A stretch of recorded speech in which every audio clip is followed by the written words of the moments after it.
Ah, legal. Então vamos lá, seguindo essa linha, marketing orientado para vendas, marketing para botar dinheiro no caixa da empresa.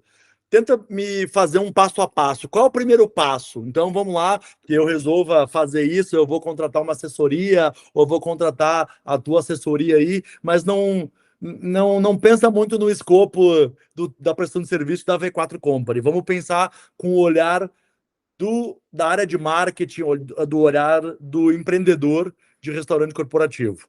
Então vamos lá, o cara quer fazer esse trabalho, o que ele precisa fazer então? Qual que é o primeiro passo? Definir o público que ele vende? Fala um pouco sobre isso pra gente. Boa. O primeiro passo, sempre a gente faz o seguinte, tá? A primeira coisa, a gente sempre gosta de fazer uma análise. Então, a gente vai fazer uma análise das forças, da fraqueza da empresa, das oportunidades que tem e tudo mais. Então, a gente vai pegar e vai mostrar, beleza, a empresa é boa nisso daqui, esse daqui é nosso ponto forte e tudo mais. Então, esse é o primeiro passo. Depois, já vai logo para aquela parte que a gente falou ali da definição do público.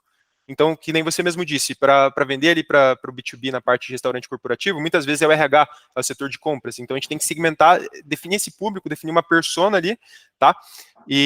Então é o nosso público-alvo, é quem a gente vai estar atrás. Quando eu sei de quem eu estou atrás, porque é diferente eu me comunicar, por exemplo, com o Marcelo e eu comunicar com, por exemplo, o CEO da Coca-Cola, e é diferente eu comunicar por exemplo, uma pessoa que trabalha ali como funcionário em outra empresa. Então é comunicações diferentes. Né? Quando eu defino meu público, daí depois eu vou para a segunda etapa, né? Que daí sim é a parte de proposta única de valor. Como que eu vou comunicar para aquela pessoa o que eu faço diferente? Então, eu fazer a minha proposta única de valor, né? Mostrar a minha empresa de uma maneira diferente para aquela pessoa ali. Tá? E daí a gente faz isso através, e isso daí também é uma das maiores diferenças, inclusive, sobre a parte de marketing de criação, né, de conteúdo, aquela parte mais de branding que eu falei ali para você, da parte de performance. O que é? É a comunicação que a gente chama de copywriting, que é a parte de escrever textos persuasivos. Você vai ver que todas as empresas, muitas empresas, né, que fazem essa parte mais de criação, de conteúdo e tudo mais, elas fazem uma copy muito mais focada naquilo ali. A gente faz realmente a copy chamando para diferenciar, chamar atenção, diferenciar e vender, né, converter, sempre levar a pessoa para outro passo.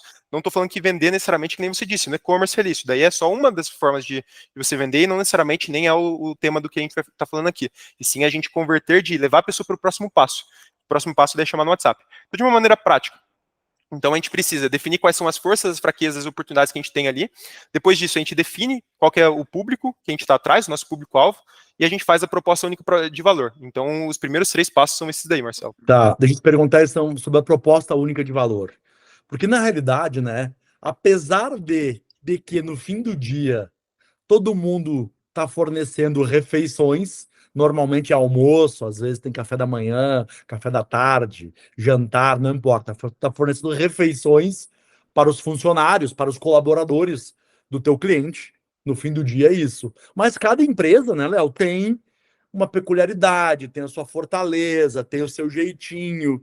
E é isso que tu tá então propondo tá sugerindo aqui ou tá nos contando aqui que a proposta única de valor é justamente isso. O que que a tua empresa faz diferente? Qual que é a forma? Qual é o diferencial e por que que o cliente deveria comprar de você, da sua empresa de refeições corporativas? É isso. Perfeito, é isso mesmo. Então, o primeiro passo ali, né, a gente tem que chamar a atenção da pessoa. Chamou a atenção da pessoa, eu tenho que me diferenciar. Por que ela deve comprar de mim e não do meu concorrente? E daí, obviamente, nem você disse, tudo bem, a gente vende a mesma coisa, mas como que eu vou diferenciar? Você pega todos os segmentos, né, tem muitos concorrentes. Como que um vende por mais caro, outro vende por mais barato? Como que um vende mais e outro vende menos? Pela maneira que eles colocam a proposta única de valor, né? Como que eles geram valor para o cliente? É tudo a maneira que você comunica. Então, isso daí Tá. é a parte do processo. Tá, e vem cá, e se eu sou um cara de uma empresa de restaurantes corporativas ali, pequena ou média, e eu, cara, não sei direito a minha proposta de valor. Não sei minha proposta única de valor. Eu sei o que eu faço aqui, cara, e eu tenho. Você tem como ajudar esse empreendedor a extrair e definir essa proposta única de valor dele a partir do jeitinho dele, a partir do que ele já faz e já entrega no mercado?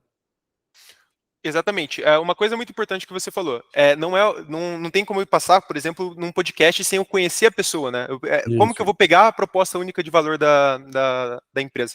Quando a gente senta, a gente conversa, beleza, deixa eu pegar quais são os seus valores, qual é o seu produto, o que você preza, o que você entrega para o cliente, o que o seu cliente vê de mais valor quando você entrega. Até uma parte que eu poderia falar para vocês ajudar na parte de fazer a pesquisa de proposta única de valor, é você conversar com o teu cliente. Se você conversar com o teu cliente, cara, o que que fez você comprar de mim? O que que faz você continuar aqui comigo? Aham, Isso o que daí que já tu te dá. gosta? Aham. Exatamente, porque daí É, você vai entender o que que é único, né, para o cliente.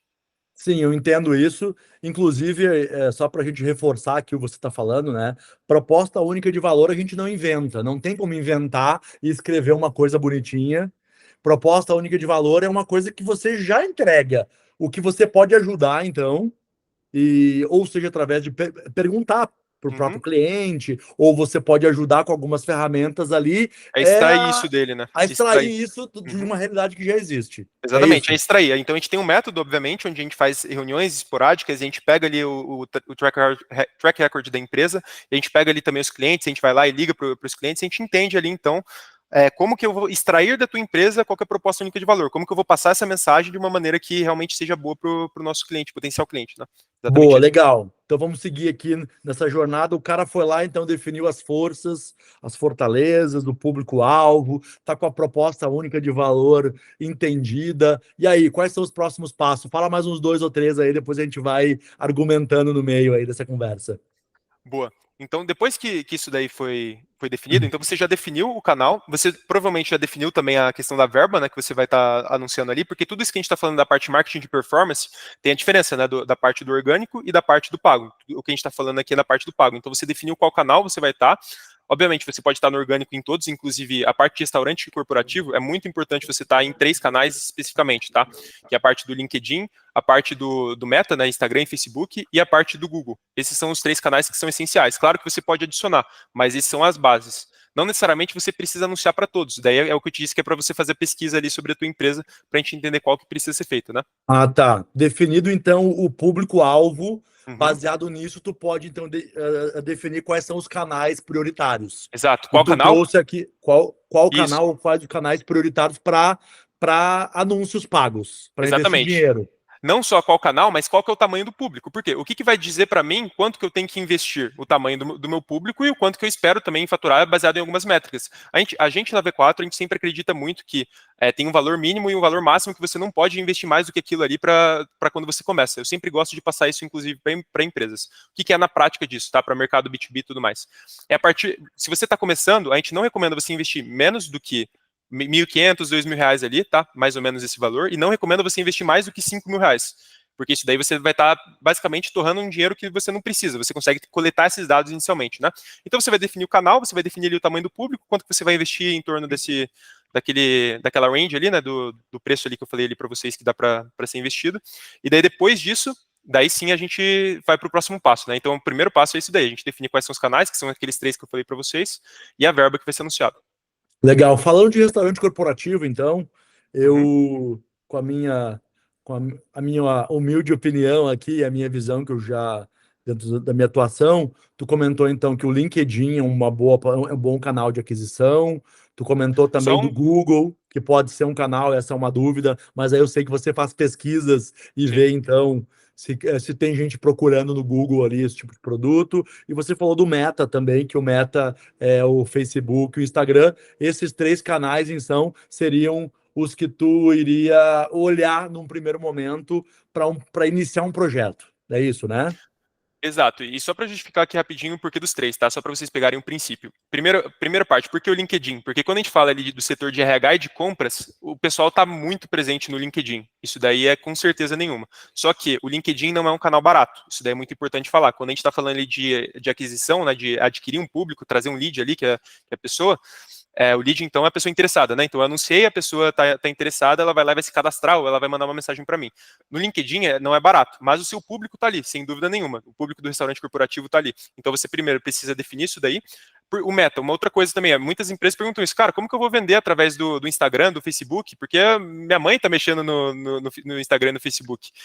Uma coisa extremamente importante, na V4, a gente só vende para empresas, obviamente, B2B. E cerca de 70% dos leads que a gente gera é através do Meta, através do Facebook e do Instagram. Então, obviamente, a questão do posicionamento. Você consegue lá segmentar a idade, você consegue segmentar sexo, você consegue segmentar interesse. Eu consigo pegar os meus clientes e subir ali na plataforma e falar para ela, me traz pessoas parecidas. Então, tem alguns detalhes que você consegue, tá? Só para deixar uma coisa clara. E no Google, obviamente, quando você faz uma pesquisa de palavra-chave, então, quando a pessoa pesquisar uma palavra ali, para contratar um restaurante corporativo, para fornecer as refeições ali para minha empresa, daí você tem que estar aparecendo em primeiro. Então é feita uma pesquisa de palavra-chave, né? Nesse canal em específico. Boa. Boa, legal. Então vamos lá, seguindo aqui, recapitulando, definir o público, definir quais são os canais. Vocês nos ajudaram aí a definir, então, a verba, que é a verba de mídia para encaminhar isso. E aí essa base, então, já está preparada, definida. E aí, quais são os próximos passos para isso? Boa, já tem a estratégia, já tem como você vai comunicar. O próximo passo é já ir para a prática. O que é para a prática? É o que a gente vai estar divulgando, né? Então já tem um canal que eu vou divulgar. O que eu vou divulgar? Que daí é o criativo que a gente chama, né? Que é a Sim, parte ali da arte. Então é tanto a arte, que é a parte que é mais visual, quanto aquela parte da copywriting que eu falei para vocês, né? Do texto. Então a gente precisa definir e deixar prontos os criativos para poder veicular nessas plataformas. Isso quando eu estou falando do LinkedIn e quando eu estou falando do Meta, tá? No Google, obviamente, daí é questão de uma palavra-chave. Então você vai colocar a palavra-chave ali, você vai definir o título do Instagram, por exemplo, quando eu pesquisei, o que você quer que apareça no título, né, do restaurante corporativo ali, quando a pessoa pesquisa, o nome da tua empresa, alguns diferenciais, propostas únicas de valor, então você define isso daí, o que vai aparecer quando você está anunciando. Então esse é o sim. primeiro passo.